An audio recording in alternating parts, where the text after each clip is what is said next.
UPS এর বক্সটি PVC pipe দিয়ে প্রথমে বানিয়ে নিতে হবে।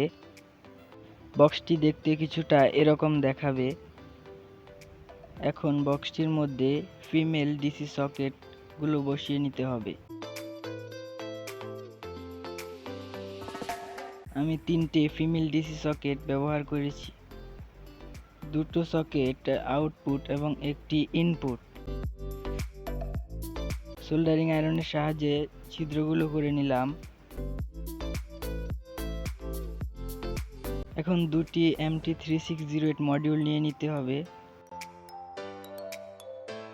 ইনপুটের পোর্টটির সাথে একটি ডায়োড কানেক্ট করে নিব এবং মডিউলগুলোর ইনপুটে পজিটিভের সাথে পজিটিভ এবং নেগেটিভের সাথে নেগেটিভ কানেক্ট করে নিলাম।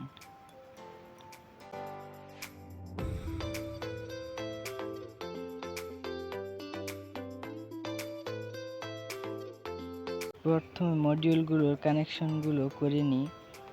দেখতে পাচ্ছেন মডিউলগুলোর যে ইনপুট সাইড আছে, ইনপুট সাইডে 12 ভোল্ট দিতে হবে এবং যে আউটপুট সাইডগুলো আছে সেগুলোর পজিটিভের সাথে পজিটিভ এবং নেগেটিভের সাথে নেগেটিভ তার কানেক্ট করে সেটিকে আউটপুটের ডিসি সকেটগুলোর সাথে সংযোগ করে নিলাম।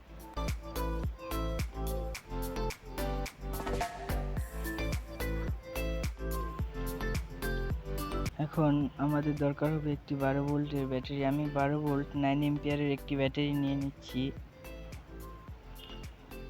এখন টেস্ট করে দেখতে হবে যে মডিউলটি কাজ করছে কিনা, সেই জন্য ব্যাটারি পজিটিভের সাথে পজিটিভ এবং নেগেটিভের সাথে নেগেটিভ দিয়ে নিলাম। এখন আমাদের দেখতে হবে যে আউটপুটে ভোল্টেজ কত দিচ্ছে।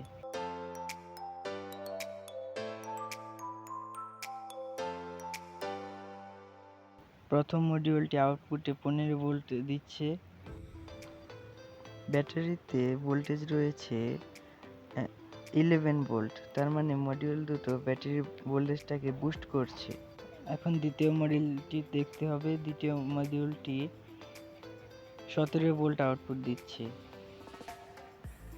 তো এখন আমরা আমাদের অনু অথবা রাউটার যত ভোল্টে চলে সে অনুযায়ী ভোল্টেজটা সেট করতে হবে। এখন আমাদের বুস্ট মডিউলগুলোর ভোল্টেজ সেট করতে হবে। মডিউলটিকে অ্যান্টি ক্লকওয়াইজ ঘুমালে ভোল্টেজ বাড়ে এবং ক্লকওয়াইজ ঘুমালে ভোল্টেজ কমে। তো আমি মডিউলটিকে ক্লকওয়াইজ ঘুমিয়ে ভোল্টেজটিকে কমিয়ে 12.6 ভোল্টে সেট করে দিচ্ছি। তো প্রথম মডিউলটিকে 12.6 ভোল্টে করা হয়ে গেল। দ্বিতীয় মডিউলটির ক্ষেত্রেও ঠিক একইভাবে ভোল্টেজটি সেট করতে হবে। পটেনশিওমিটারটিকে ক্লকওয়াইজ ঘুমিয়ে ভোল্টেজটিকে কমিয়ে 12.6 ভোল্টে সেট করতে হবে। আমি পটেনশিওমিটারটিকে ঘুরিয়ে ভোল্টেজটিকে 12.6 ভোল্টে সেট করে নিলাম। এখন গ্লুগানের সাহায্যে মডিউল দুটিকে ইউপিএস এর বডির সাথে আটকিয়ে নিব।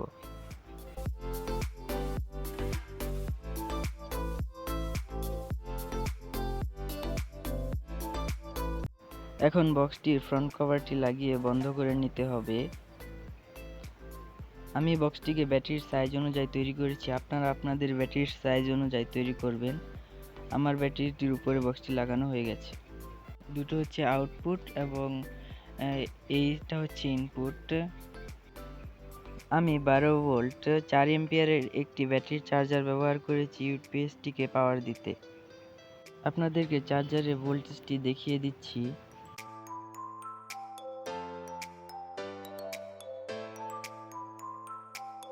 চার্জারটি 12.7 ভোল্ট আউটপুট দিচ্ছে। চার্জারটিকে ইউপিএস এর যে পিছনে ইনপুট সাইডটি আছে সেখানে কানেক্ট করতে হবে।